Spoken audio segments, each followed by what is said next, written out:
Hello friends, welcome to the Chitra science hub. हमारा आज का टॉपिक है ब्लैक बॉडी रेडिएशन लॉस।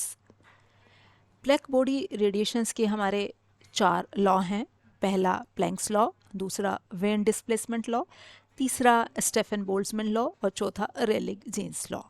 अब जो फर्स्ट वाला लॉ है, प्लैंक का लॉ है, इसमें ये हमारा जो है BVT जो है हमारा जो स्पेक्ट्रल रेडियंस है, जैसे कि हमारी प्रीवियस वीडियो में हमने पढ़ा कि आपका ये ब्लैक बॉडी होती क्या है, ब्लैक बॉडी रेडिएशंस क्या होते हैं, कैसे इमिट करते हैं, तो इनके रिगार्डिंग जो है डिफरेंट तरह के लॉ दिए गए हैं। तो पहला लॉ हमारा प्लैंक्स का लॉ है। तो इसमें जो है जो हमारी स्पेक्ट्रल रेडियंस है, स्पेक्ट्रल रेडियंस क्या हो गया, the power per unit solid angles and per unit of area normal to the propagation. तो ये हमारा जो है स्पेक्ट्रल रेडियंस जो है हमारा, ये हमारा जो है टेम्परेचर से किस तरह से रिलेटेड है, तो इसके रिगार्डिंग ये एक हमारी इक्वेशन दी गई है। अब ये बेसिकली हमारा प्लैंक लॉ है क्या।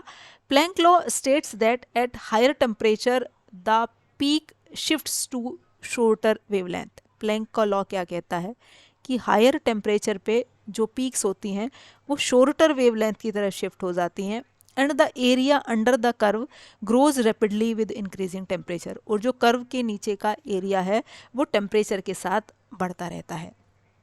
जैसे कि हम ये इस फिगर में देखें तो ये हमारे पास 3 अलग टेम्परेचर हैं, एक 200 केल्विन, एक 250 केल्विन, एक 300 केल्विन। तो जैसे ही टेम्परेचर बढ़ता जा रहा है तो हमारा क्या है, जो हमारी पीक्स जो है वो शॉर्टर वेवलेंथ की तरफ शिफ्ट होती जा रही है। ये इधर इसकी पोजीशन ये थी, जैसे ही टेम्परेचर 250 हुआ और हमारी इस तरफ शिफ्ट हो गई, 300 हुआ तो और हमारी शॉर्टर वेवलेंथ की तरफ शिफ्ट हो गई। तो प्लैंक लॉ क्या कहता है कि जैसे ही टेम्परेचर बढ़ता है तो जो हमारी पीक्स हैं वो शॉर्टर वेवलेंथ की तरफ शिफ्ट हो जाती हैं, साथ के साथ जो उनके अंडर एरिया है वो भी बढ़ता रहता है। इसके अंडर ये यहाँ छोटा सा एरिया है, यहाँ इसके ये और बड़ा एरिया है, इसका देखें तो और बड़ा एरिया है। यहाँ हमने जो है उसे वेवलेंथ के अलॉन्ग प्लॉट किया हुआ है, यहाँ क्या है फ्रीक्वेंसी के अलॉन्ग प्लॉट किया हुआ है।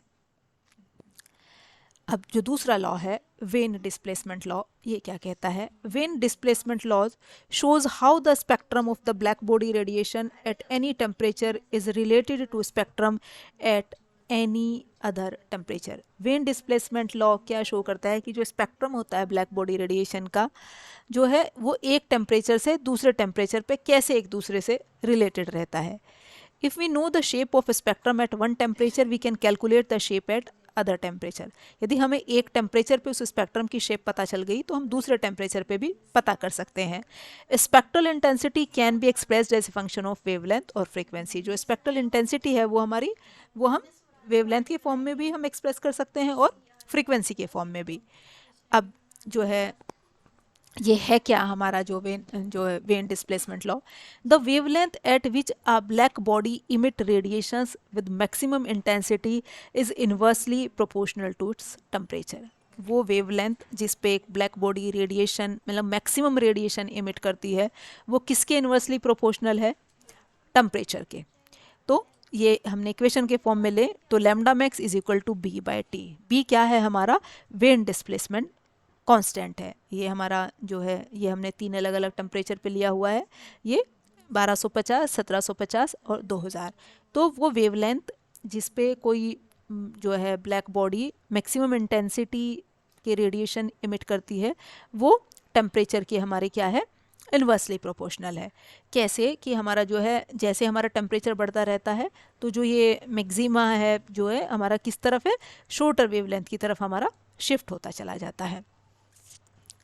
अब जो नेक्स्ट लॉ है द स्टीफन बोल्ट्जमैन लॉ, ये क्या कहता है, Stefan Boltzmann laws state that the amount of radiation emitted by a black body per unit area is directly proportional to the fourth power of the temperature. Stefan Boltzmann law ये कहता है कि जो amount radiation का emit होता है perfectly black body से पर यूनिट एरिया में वो किसके डायरेक्टली प्रोपोर्शनल है, fourth power of the temperature, temperature की फोर्थ पावर के।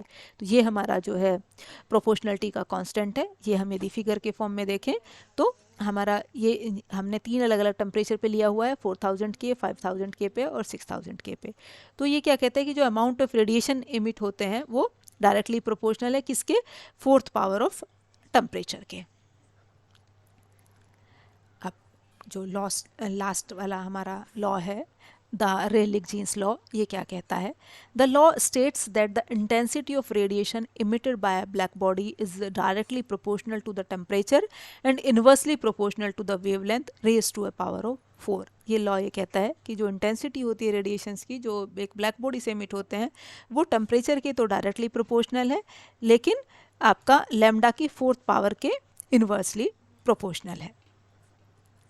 अब जो हमारा रेलिक जीन्स लॉ है ये हमारा जो है हायर वेवलेंथ जो है हमारा जो है ये हमारा हायर वेवलेंथ पे जो है हमारा क्या है ये जो है हमारा although Rayleigh Jeans law works for higher wavelength but fails to correctly reproduce experimental trends at lower wavelength. ये हमारा हायर वेवलेंथ पे तो अच्छे से काम करता है, लेकिन जैसे ही शॉर्टर वेवलेंथ की तरफ मूव करते हैं तो ये हमारा फेल हो जाता है। और इस डाइवर्जेंस को हम क्या कहते हैं? जो डाइवर्जेंस होता है लो वेवलेंथ पे इसे हम कहते हैं अल्ट्रावायलेट कैटोस्ट्रॉफी। अब ये क्या है? ये हमारी किसकी है? प्लैंक रेडिएशन लॉ का हमारी ग्राफ है और ये है हमारा रेलिक जीन्स का।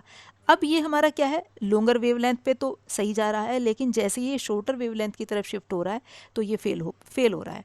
तो जो हमारा रेलिक जीन्स लॉ है ये हमारा हायर वेवलेंथ पे तो सही हमारा जो है सही काम करता है, लेकिन जैसे ही ये क्या है हमारा वेवलेंथ शॉर्टर वेवलेंथ की तरफ शिफ्ट होता है तो वहाँ ये हमारा क्या है जो है करेक्टली जो है हमें जो है इसका रिजल्ट नहीं दे पाता।